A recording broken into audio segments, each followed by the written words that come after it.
Tanda crash landing Jokowi. Oleh M. Rizal Fadila, pemerhati politik dan kebangsaan.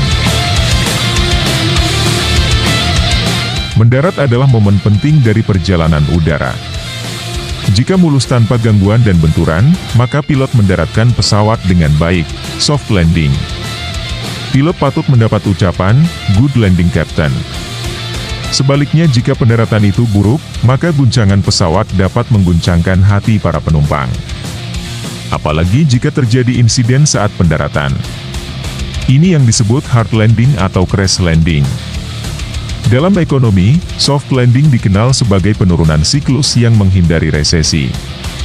Sementara hard landing adalah kondisi perekonomian di mana periode pertumbuhan ekonomi yang tinggi, kemudian diikuti penurunan parah. Bahkan mungkin resesi. Sedangkan crash landing atau pendaratan darurat ditandai pemimpin korupsi tinggi, lalu bailout dimulai. Banyak uang palsu yang beredar, inflasi dan memperparah ekonomi yang sakit. Dalam politik, crash landing adalah akhir jabatan dengan guncangan, bahkan guncangan hebat. Mengancam keselamatan, dan biasanya ada korban. Presiden yang akan mengakhiri masa jabatannya, bagaikan pilot yang sedang menyiapkan pendaratan. Bagus atau buruk?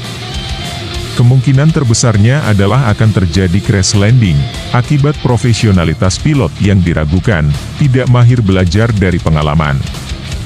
Adapun tanda-tanda crash landing antara lain, pertama, buram melihat landasan. Landasan konstitusi dilihat secara bias. Masa jabatan presiden itu maksimal 2 kali 5 tahun. Namun ada gejala keinginan menambah periode atau memperpanjang tahun. Upaya untuk mencari celah belum padam. Kedua, cawe-cawe dalam menentukan dan memperjuangkan capres kepanjangan tangan.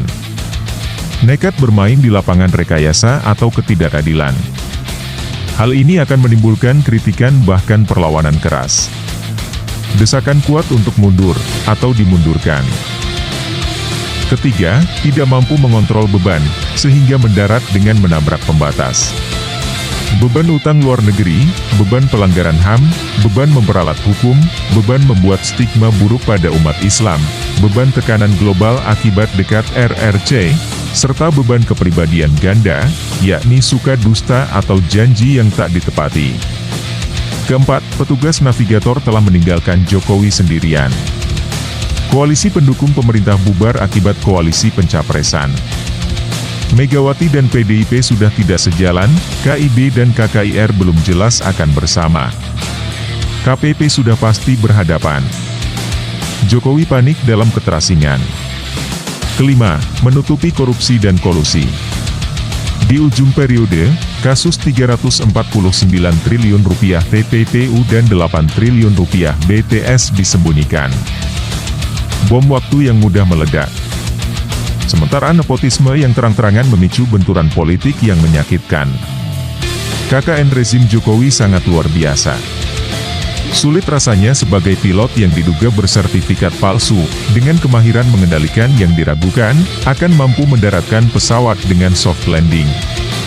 Kecelakaan pesawat itu dapat menimbulkan korban jiwa para penumpang. Atas kelalaian dan kebodohan sang pilot, maka sanksi hukum menghadang di depan. Kegagalan pendaratan menyebabkan pilot harus grounded di penjara. Bukan di Surakarta.